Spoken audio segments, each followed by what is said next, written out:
close out Game 4 between Cloud9 Tempest and LMQ. And we're a man up in the analyst desk. Hi, welcome back. Yo. So that game, you talked about this actually off camera before we started. The games are getting progressively better for LMQ. Right. So if you notice off the first game, they lost the game, but it wasn't terrible, right? Game 2, they won. And then Game 3, they won even harder. So there's a few things that went well for them. So pick and ban phase is progressively getting better and better. Bishu or C9 banned up Bishu. They banned Orianna and they banned Soraka. So he's getting his own champion pool banned out, which is terrible for them. And they're also wasting another ban on Caitlyn. What does that ban do for them? It's not doing anything because he still has Graves, there's still Corki, and there's still Lucian. So they're wasting all 3 of their bans.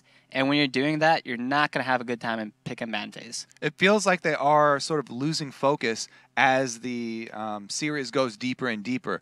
Now, how much of that is due to just thinking about the last game and they forget all the prep that they had coming into this series?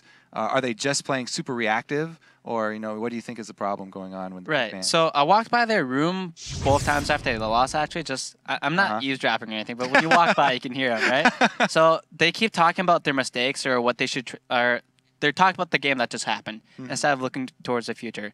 So when you lose a game, say you're in a best-of-3 series, you lost the first game, forget about that game. It doesn't matter anymore. Focus on what your plan was and stick to your plan. I think they're not sticking to their plan, obviously, because picks and bans are changing drastically, and they're starting to overthink things. They're not sticking to what they came in prepared with, and they're just doing things badly. They're starting to get outplayed. They're starting to get outdrafted. And I think this 4th game is going to go in LMQ's favor. Granted, I want C9 to win, obviously, but sure, the trend shows that it's going to be a good game for LMQ. So then if you wanted to stop the tide, like say you're like the coach or the analyst for C9T, what do you tell them to do for Game 4? What do you change? I would tell them to forget about the first 3 games. Just bring their mindset back to 0-0. So when I was in a relegation, right, we were winning games. Say we're 2-0 and we win one more to win the set. I'll tell my team, forget about the first 2 games. Because when you're thinking about that, you'll play differently. Say you have 1 game left to win, you'll try to do something that would win the game for you, but that could go bad, and you throw the game. So when you forget about the other games and you just play normally, you're not playing. You play better and you think better. So tell your team to calm down, forget about the previous games, give them some water, and tell them to stick to their plan. And if their plan doesn't work out, that's fine. But at the very least, they stuck to it. I have one more question for you, specifically about their use of teleports. It doesn't seem like that is giving them much of an advantage here. LMQ have stuck to the plan of combat summoners, and they're forcing fights, trying to bring the action to them.